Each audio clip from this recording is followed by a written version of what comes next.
Hello, everyone. Welcome to the second day in the second half of Adopting Bitcoin Fitness Stage. My name is Vivian Chang, and I'm a podcaster and event producer in Bitcoin. Welcome to Fitness Stage, and today we will be welcoming Monica Bravo next to talk about how Bitcoin interact our lives as individuals. As I talk to more and more Bitcoiners, what I've realized is that everyone seems to have this craving of now we have the financial aspects out of the way. We have more time, more energy. We start to ask more questions about what are the source, what is light, what is the truth. We start to ask more questions about not only money, but also ourselves, where we're coming from, where we're going.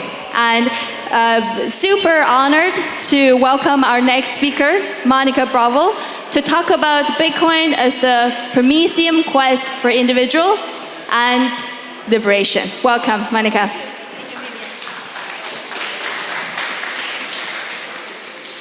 Hello, everybody. Can you hear me? Okay, so thank you so much for coming. I'm a little bit nervous, but it's going to take me like 3 seconds to be okay. So I'm very excited about this talk because I'm very interested in, hold on a second, is this working? Yeah, so this is how I define myself. I'm an optimist. What I value the most in my life is my freedom. And I am only motivated to evolve as a soul. So everything that I do in my life is motivated by this idea of trying to unveil what is unconscious in my life so then I can make some changes and then evolve because I don't want to go to hell. So that's what I'm doing. The next one, here. Okay, so this is the funny part because I lived in New York for 27 years and they made me define myself. So I'm an artist, I'm a multidisciplinary artist. I have dedicated my life to public art. So you can see a lot of my work at airports, universities, schools, subway stations, train stations, you name it. And I've been doing that for the last 30 years. So I love to work on commission. It's a very different way of working because I don't have to use the middleman. You know, we don't like middleman, so I'm very excited about that. I'm also a very empirical learner. I didn't go to art school, so that was my biggest asset. When I was in New York, I thought that that was a liability because everybody was cut in pieces. So I've been studying a lot of stuff in my life, so I call myself a polymath. I'm very empirical. I use observation and correlation in order to understand the nature of reality. And I'm a first-time author. I just published my first book. I have a few copies here for whoever's interested. And I'm talking a little bit about my journey from living the Matrix, New York City, and running to Miami to take time to understand why is this world upside down. And that's when I found Bitcoin. It was like making the big questions. So this is, I'm not shy with color. I'm usually very colorful. Although the truth is, I started as a black and white photographer. Believe me, I used to be black and white. But now I get hired, and only when I get commissions, they ask me, beg me to put color. So even if I want to do something different, I can't. This is like how I'm defined in the art world. So, but I am very blessed that I get these commissions from people who actually want to maintain the work long term. They pay good money so I can make a very good living. But the most interesting for me is that I can get to work with the communities where these works are going to be enhancing the environment. Now, the interesting thing is I get to work with them before, but once I put it up, I have no connection with anybody. So it's a little bit anonymous. Like I have my work everywhere, and people see my work. Sometimes there's a little plaque and they send me a picture, but I don't have a relationship with the people, only at the very beginning if they allow me to do workshops. Now, in the last few years, because of DEI, diversity, equality, and whatever the other thing is, inclusion, they were very afraid of allowing me to speak to them because they knew immediately after 5 minutes with me, I was going to tell them that everything was BS. So in the last 2 commissions, they told me that it's okay. We don't need the workshop. But, I try to push it. So that's, some of them are animated. Some of them are still. Okay, so this is the talk. So not long ago, I read this quote by Saylor. He has like a God figure in Bitcoin. I'm not going to say if it's a good or a bad thing. Everybody has his own hero. But when I read that Prometheus is to Satoshi as fire is to Bitcoin, I said, I don't like the way that it feels, because it's giving Satoshi so much like responsibility, and it's taking the opportunity for us Bitcoiners to become responsible.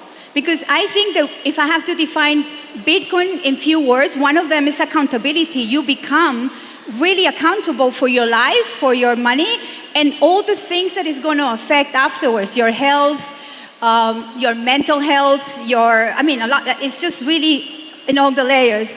So I'm also an astrologer, and I've been using astrology as a language to decipher the numbers that actually are coded in the stars, and I'm going to talk a little bit about it. So don't get scared, the coders. I'm going to be able to talk in your language, which is the logic. But I also want to offer the other stream of consciousness, that is the one that is talking about myth, the storytelling, and the one that creates creativity. That's the right side of the brain. And we're not either or, we're all the time synthesizing. So I want to say that Bitcoin is a tool that is like a state of consciousness. So it will meet you where you're at.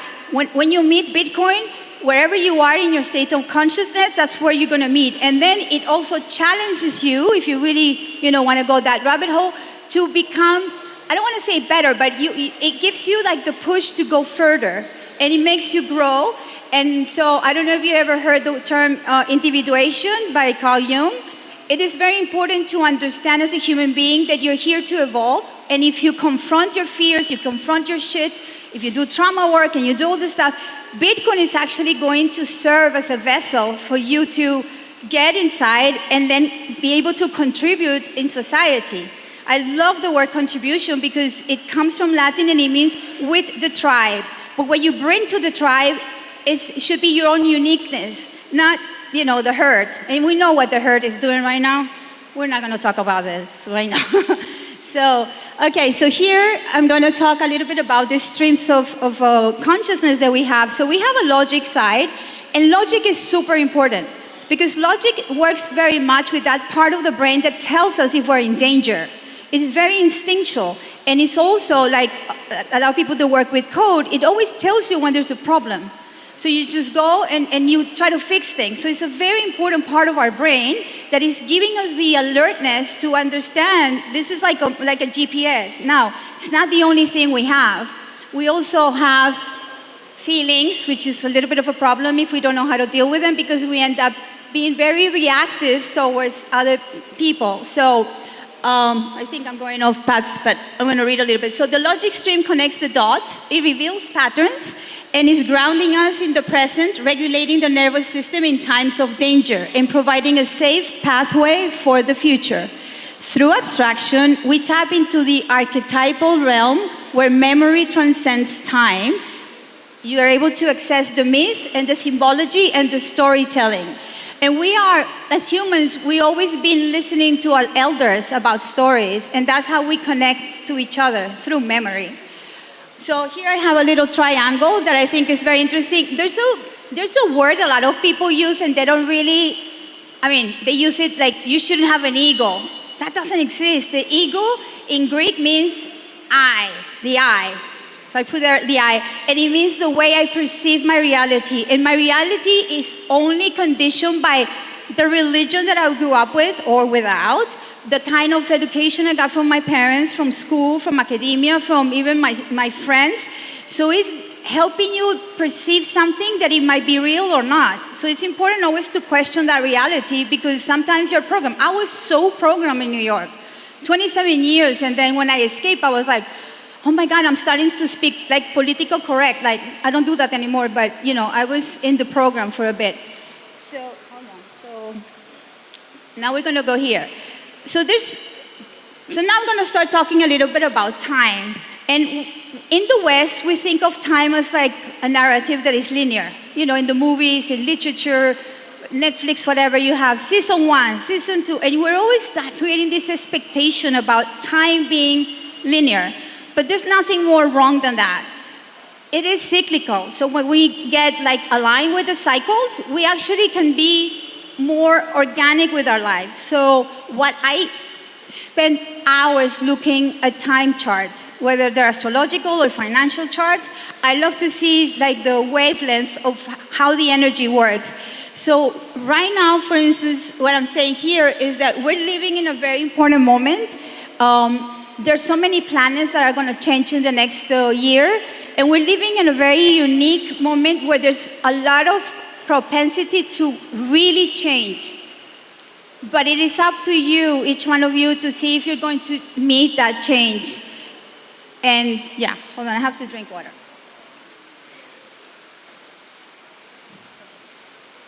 How am I doing? Good? Okay. Okay, good. Thank you. Okay, so Bitcoin. Here comes Bitcoin. And Bitcoin embodies humanity potential for liberation, but you must act upon it. Bitcoin cannot be still. Bitcoin is not there alone waiting for you. You activate it. So I've been doing studies with Saifedean with human action, and as soon as I started studying human action, it was like, this is so beautiful because it also gets along with a lot of psychological studies with Jung. Because one side is very logical, Asian economics is like the logic part, but the Jungian is the abstract. So I'm kind of like making a synthesis, and it's neither or. There's times, like when I do my low time preference, I use my logic, which I didn't before. I didn't know how to save before. I was like high time preference New York, you know, like heavy. So logic has given me a lot of opportunities for me to evolve. Who knew? Because I used to fight with people winning, saying that logic was the most stupid thing in the world. Now I say, no, logic is important for certain things, because abstraction is also important. So I feel that Bitcoin actually transcends all the boundaries. And again, like I said before, it challenges you to live better, eat better, be kinder, because you want to build a civilization based on your principles. So it actually makes you return back to principles and integrity. So for me, it's like it's the perfect tool, along with humanity. Because so the nature of reality. I always love to go back to the source. And for me, the source of Western civilization are the Greeks. I lived in Greece, and I speak Greek, and I was fascinated by what the people taught me.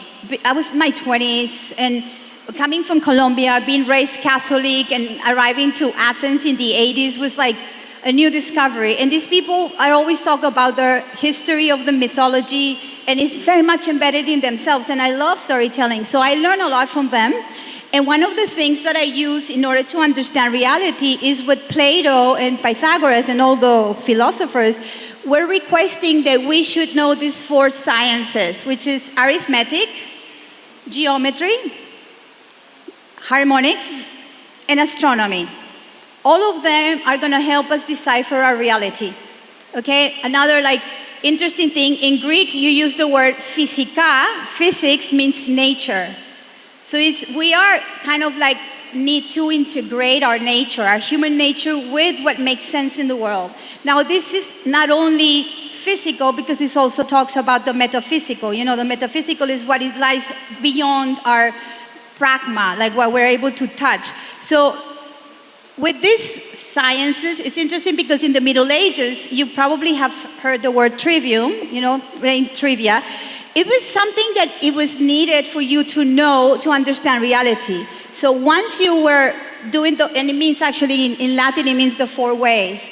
So you have numbers, that is the study of numbers, arithmetic. You have geometry, which is the study of the numbers in space. Then you have music or harmonics, that is the study of numbers in time. And then you have astronomy, which is the study of numbers in time and space. And further, I will show you that astronomy is a validator of the first 3, which is, it's very easy to know the sun comes out every day. And there's a cycle, depending where you live in the world. The moon takes around 28.6 days. And every planet has a different frequency around. So we can actually validate our reality with the planets. And that's what the ancients were doing. They're looking at the planets and they were saying, oh, there's a rhythm, there's a pattern, there's harmonics. Sometimes they're friends, sometimes they're in dissonance. And then they brought mythology to understand that how to decipher this logic. Okay? You still good? Okay. All right, so we're gonna go to the numbers. Numbers, for me, they're like very close to divinity because there's nothing that you cannot actually change a number. The number exists there and it has a symbology if you're doing it in numerology, but it has function if you're actually adding things up. When you're using it for like astronomy or astrology, it denotes a position in the sky. So numbers are very important. Now, we had a conversation last night. It was very interesting because I said something like numbers were perfect, but I think that there's a kind of perfection in the idea of like the divinity. You know, when you think about God, whichever God you think, or the source, there's nothing more perfect than that. For me and for the Greeks, numbers are at that level. They're really up there and we need them. So there's a whole thing about Tesla and the number 3, 6, 9. I mean, I can go on and on for numerology, but these are things that, oh yeah, the most important thing is that everything in all the, like most of the ancestral cosmology, the 3 is very important, the Trinity. And because we are living in a third dimension where we're supposed to integrate the 2 polarities. We're bipolar, not Kuko, but we're actually electromagnetic, so we need to be synthesizing that at all times. So the 3 becomes very important, always. I actually buy Bitcoin with numerology, and it works like crazy.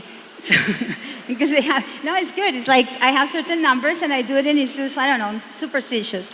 So geometry is the numbers in space. And you know, I can go on for like sacred geometry. It's used in art, it's used in architecture, it's used in many places. Because I want to go to the main theme. We have harmonics, which is really interesting. Harmonics were kind of like discovered by Pythagoras because he was listening to somebody play with a hammer, and he heard the different tones, and then he came up with this idea that there was different frequencies. So we're all energy, and this is interesting. You can read many things through harmonics. The thing is that we're reading mostly our senses. So you have the visual of the colors, that's a spectrum. You have the sound, you have that spectrum as well. But even when you do Bitcoin and you do charts, you're reading the spectrum of the wavelength.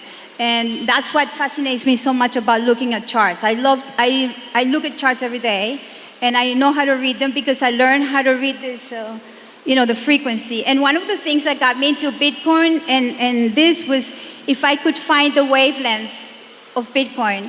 So I started doing the astrological chart, and I have good news for you because next year it's going to be a big thing for Bitcoin because it's going to be progressing. And so, I mean, adoption is going to happen whether we like it or not. I mean, seeing it right now, but also astrological and the wavelength, Bitcoin is ready for that. So I'm excited about that. Let's see. Okay, so here we have astronomy, and I was saying that astronomy serves as a validator because we have these planets going in different cycles. You know, the ecliptic of the planets are very different. Some of them, like Mercury is 88 days, Venus is 224, Mars is 668, I think. And then as they go further away, they go in years. So Jupiter is like 12 years. Saturn, I don't know here who has learned, listen to, I just had my Saturn return. It's like every 29 years there's a coming of age. I just had my second Saturn return at 60. So they're actually heralding important times in our lives because we're synchronized with these times as well. And then we have a planet that is very important that is called Pluto that is about to change of sign for good into Aquarius. And this happens every 250 years. And the last time that Pluto was in Aquarius was the American Revolution. The one before was when the church divided itself from the Catholics to the Protestants. The one before was the end of the Crusades, and when the wonderful Dante wrote about the banking system in the beautiful poem called La Divina Comedia, how to say the Divine Comedy. I really suggest people to read it because it's like reading the newspaper right now. It's like he really goes against all the corruption that was happening in Italy at the same time. Okay, so let's go to the archetypes. The word archetype comes from Greek and it means archi means beginning and typos means form. So this is a primal form. This is like the very beginning of all forms. And we have through history identified with different kind of things. We tend to I don't know how to say this word, anthropomorphize things. We make them relatable. So mythology is about making these stories relatable to one another. So we create a connection to these archetypes, and I think you have heard about the hero's journey, like people when they're awakening, they're going through the journey, and there are different stages about that. Carl Jung, for me, is like, I've been reading him since I was little, and he never left like a technique of what to do. He basically wrote a lot, and the way I wrote the book is very much like journaling. So I used writing as a reflection of understanding my reality.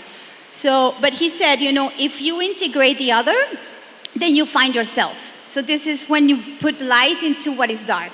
So that's what happens a lot with the idea of the archetypes. It's not that we have to, but if you want to evolve, that's the best way to do it.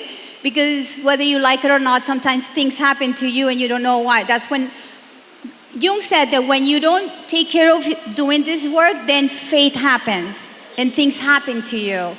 And things don't happen to you. You allow them to happen to you because you're unconscious. So the whole thing is to find different techniques. You don't have to go to ayahuasca retreat. You don't have to change of sex. You don't have to you have to have 5 minutes a day to talk to yourself and see are you okay? Have the okay meter. I think it's very important. Because we actually working with the technology that is so potent, Bitcoin, and I think that at this point where we are in the history of Bitcoin and getting into a next level, I think it's requiring people to really do more inner work. I have met a lot of Bitcoiners. I have the chance to do a lot of charts, like astrological charts, and I found something in common. Most Bitcoiners have a trait of Aquarius or Uranus in their chart. And Uranus in Aquarius means trauma, and it means that we know what is not working, therefore we're going to go to another realm and work with the different technologies. So actually that's where we're bringing the fire. I'm going to start speaking about Prometheus like that. So what I noticed with all this Aquarian is wow, we have the power to leave behind stuff. That's very powerful. But if we don't clean up our shit, we're going to bring it to the next level. So my inspiration for you guys is to if you have not done it, just have fun doing it, because what you're going to bring to Bitcoin is actually a better you, and we're going to make a better society. I'm so sure about it. And if not, call me and tell me that I was lying. So, so we have astrology here. So astrology, if you see the word of astrology, it has logos in it. It's logical. Some people say, oh, this is woo-woo. No, there's no woo-woo. This is numbers.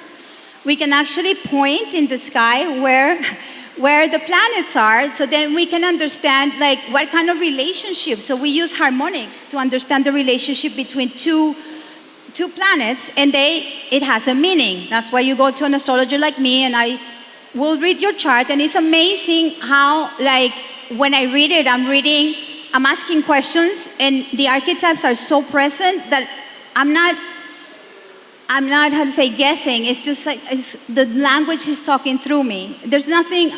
I'm not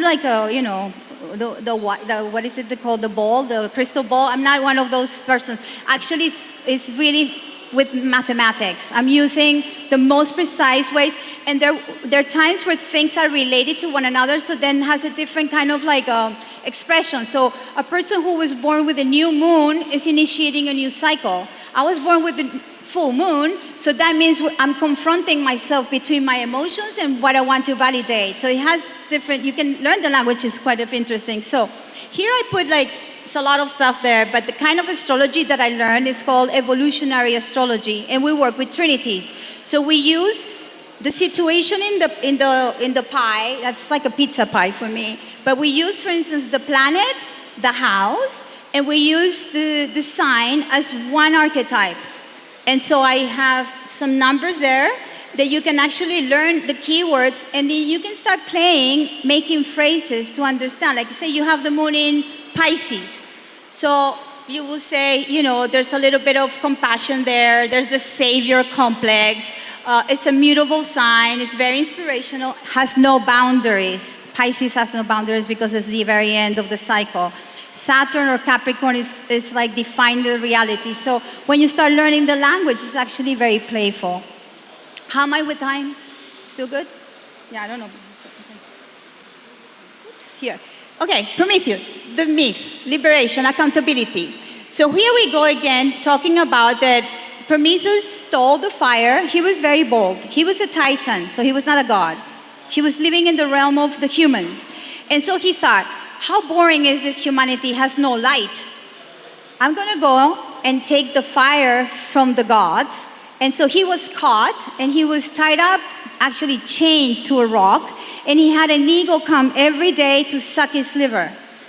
You guys know probably that liver is the only organ that actually regenerates itself. So he was in pain forever. Now there's another myth that is very beautiful, it's the myth of Chiron. And Chiron is our wounded healer. We all were born with something that we think that we're very vulnerable and we're not perfect. I'm not going to go through the whole history of Chiron, but Chiron was feeling very vulnerable when he was born, and then he got an arrow that it was poisoned in his leg, and so he was an immortal, so he couldn't fix himself. So he's there forever, all his life, eternity, in pain. So, but he was very smart. He went to Zeus, to the god, and one of, the El Jefe, the chief, and he asked, can I trade my immortality and give it to Prometheus? And that's how he got himself liberated. So this actually symbolizes that the part of ourselves that we feel most vulnerable is actually our superpower. And this happens every 50 years. People, I don't know if you ever heard these words, is that people have the face that they deserve at the age of 50. Have you heard this? So, okay, well, I'm 60, so I'm good. So, but yeah, 50 is like when you confront that vulnerability, and because you've gone through many things in a way, you can use this as a superpower. Okay, so very important. I've been skipping what I'm saying, but very important to understand that Prometheus was actually owning his theft. It's not that he stole the fire and he ran away. He actually had to pay for it. So it's very important to understand that if we're going to get into the Bitcoin and start building society, a new civilization, that's why the part about becoming accountable about our own deeds, our own traumas, our own history is super important, because otherwise we're just going to move this little caca to the other space. So it is very important that we really work with it. So let me see if I have more here. Okay, we're here. This is important because this is 2,000 years, no, this is 14,000 years. And you probably have heard a lot, like, we're in the age of Aquarius and things are changing. Well, we're not even in the little dot in there. Some people are still waiting for the price. Some people are waiting for the price to go up. I don't know. You can wait for whatever. For true love, like whatever, winning the lottery. We're all waiting. But I think that the most important thing right now is to understand that because everything is cyclical, we're repeating cycles. And there's some cycles that sometimes coincide. Now, I'm going to tell you good news. Next year, we have many of those cycles coinciding. I'm telling you, 2025 is going to be incredible if you actually own it. And it's going to be a shit show if you are playing the victim. It's not going to be, because everything's going to move. Okay. Came to say the last thing. So, okay, I'm going to skip this and I'm going to show you. Here, we have these cycles. So things repeat themselves. We're entering into the new era of Aquarius with Pluto, and Pluto is all about transformation. So my question to you is, what are you transforming right now? How do you want to give to society like that, the better part of yourself? How are you going to serve humanity by being unique yourself? And so hold on, another one? Yeah, I'm going to skip this one. Because I want to end with, Okay, this is what I was talking about, the Bitcoin, and I'm going to share the slides if you want. Bitcoin is going to have a great year next year, from March on. But don't trade on that. You know, this is for entertainment purposes. I'm not going to tell you any of that. No, just buy as much as you can. Yeah, so Dante lived through an era that is very similar. And again, like I invite you to read that story, that book, because it tells you really how we're repeating cycles. We're always repeating cycles. So how do we change those cycles? Well, by bringing what is unconscious to the conscious and actually moving in another direction. So your perspective is going to change if you change. It's not going to change if somebody wins an election. I know that because I moved from New York.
Hello? Perfect, thank you. So I wanted to show, ¿podemos moverla? Ok, más, otra. Otra, otra, para adelante. Otra, otra, otra, otra, otra. Okay, so I said a little bit this before. It's very important that in order to work on yourself, you understand what your principles are. If you have no principles, you're dead. But principles are not enough. I think that principles are like the base and integrity is like the prize. Everybody has a prize. So you have to kind of make sense of what is your prize and where you're willing to bend and do whatever you have to do. So I'm not going to judge your integrity, but I think that integrity, when you hold like the cardinal points of principles at the bottom, integrity on the top, then the other two that are more collective, the morals and ethos, can actually help you. But if you lead your life with the morality and the ethos, you're not living your life. You're actually a part of the herd. So I wanted to show that. And then the last, so there are many different techniques. I do readings. Humming is like if you've never done meditation, if you hum and you do like, it really releases your nervous system. You can do ayahuasca rituals. You can do so many things to get inside. Like there's so many. I'm not going to be an advocate of only one because I've done many things. And I think that, again, to finish with the whole thing, Bitcoin is actually the potential that you have as a human being to evolve, but you have to act. It's not going to be given to you. And that's the difference from who we are as Bitcoiners and what the rest of the world is not making decisions and they're allowing things to happen to them. That's it. Thank you very much. I have books. I only have 5 books to sell, so I'm going to show my book and you can find me. It's a story of how I came out of the Matrix. So thank you so much. We're good?